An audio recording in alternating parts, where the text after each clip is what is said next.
Day 206, taken 6 days to dig out this hole.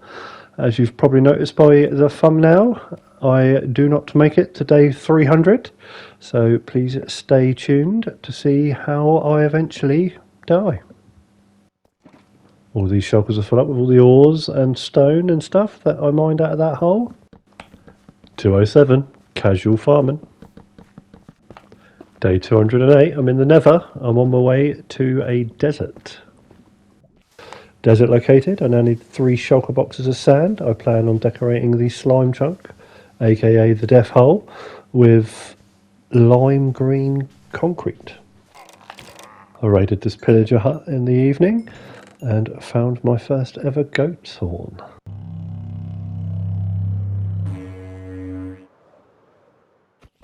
After fighting off the locals and checking out this chest of this abandoned portal, I found my world's first and only enchanted golden apple. Still getting that sand. For the lime green dye, I'll need to smelt cactus to get the green part of the dye. Next up I need gravel, so I'm in the Nether on my way to a gravelly mountain. Time to get that gravel. By the end of 212, that was all the gravel collected. Time for me to head home. It was at this point I realised I would need a whole lot more cactus, as I need 6 shulker boxes of concrete, and that was less than a quarter. Day 213 is time for a cactus farm. Cactus farm complete. By the end of 215 I was started to build the foundations, ready to put in a bone meal farm. The bone meal farm I'm going to build is a bone meal farm designed by Silent Whisperer. Making room for the decking. Trim. Collecting all the items required during the evening. Started building the farm. Progress.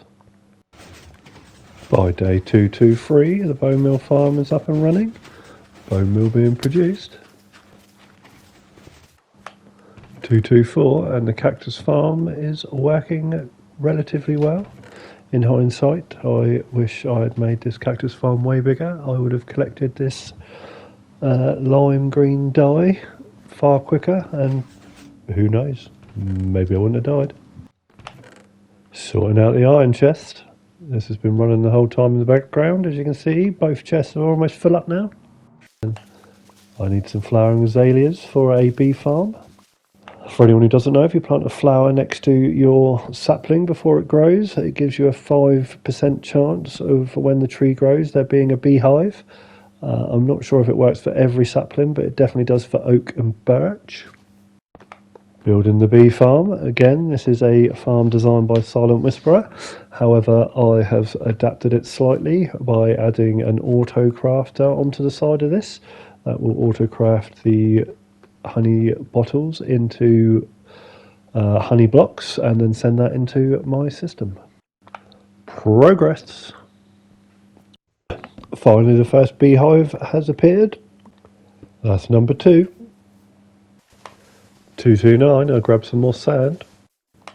229, and I need glass bottles for the bee farm, so I'm back here at the witch's farm as witches drop glass bottles, so I'm going to stay here for a couple of days and see how many I get.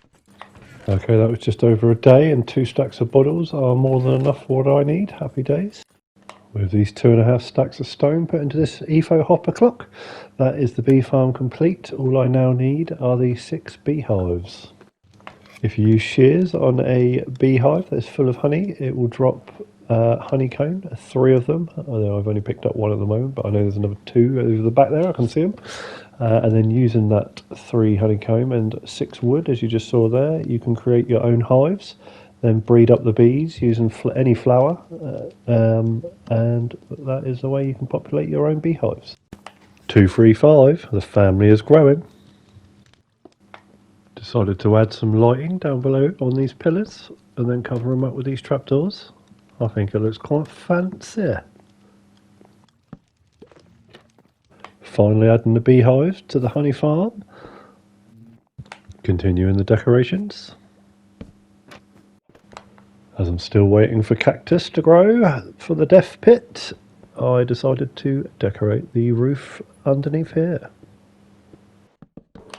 Progress. And that's the roof complete.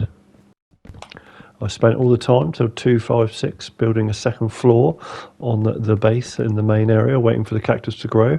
I'm not going to show too much of that on this episode, simply because in season 2 I plan to go bigger and better, and some of this I will probably reuse.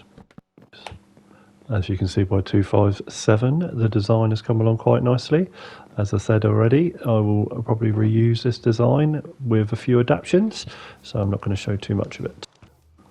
Okay, that's all the lime green concrete prepared. It's time to head to the slime chunk. I started off by levelling off the area around the slime chunk. By 257, the area was levelled out and looking rather nice, if I do say so myself. 2 days in of dropping this concrete powder down the side, and I'm probably not halfway yet. 264, and we're on the final edge. We're on the last part. Turning all the powder into concrete. If I do say so myself, it's looking rather fantastic. By the end of 267, I had built 2 minecart unloaders running into a crafter.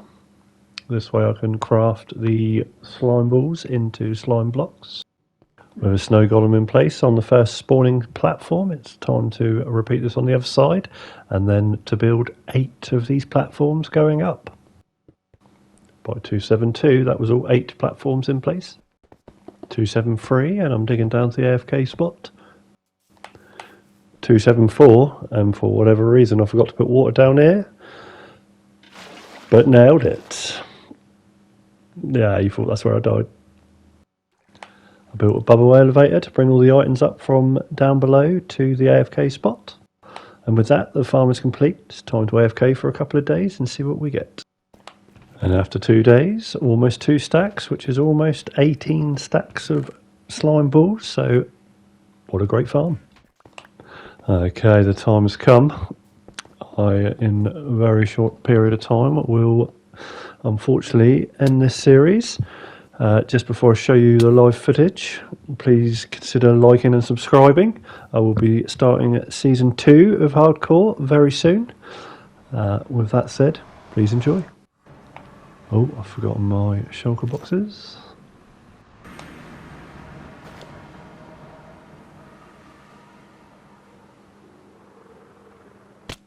What? No way. Oh, Minecraft, you've done me dirty there. Well, let me know in the comments what you think. Was that my fault or did the game glitch?